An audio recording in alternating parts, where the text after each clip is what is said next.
আমি গাজী রায়ান। এই গল্পটি বাস্তব ঘটনা অবলম্বী। তো গল্পটি শুরু করা যাক। একদিন এক গ্রামের একটি ছেলের মাছ ধরার খুবই ইচ্ছা ছিল, তাই সে রাতের বেলা হাতে একটি টর্চ লাইট এবং মাছ ধরার সরঞ্জাম নিয়ে বের হয়। এরকম প্রথম কয়েকদিন রাত ভালোভাবে মাছ ধরে এসেছিল, কিন্তু সে প্রতিদিন একটি অনেক বড় মাছ দেখত। গ্রাম বাংলায় মাছটিকে বলা হয় শৈল মাছ। সে মাছটিকে প্রতিদিন ধরার চেষ্টা করে, কিন্তু প্রতিদিন ব্যর্থ হয়। একদিন রাতে এসে নদীর পাড় দিয়ে যাচ্ছিল, আবারও সেই মাছটি দেখতে পেল। সে ঠিক করল আজ এই মাছটি ধরেই ছাড়বে।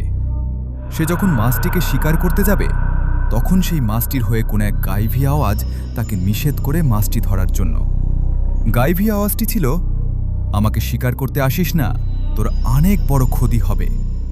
কিন্তু সে সেই কথাই কথা তোয়াক্কা না করে সে মাছটিকে টেঠা দিয়ে ঘাই মারল। সাথে সাথে কোনো এক অবয়ব শক্তি তাকে তুলে আছাড় মারতে লাগল।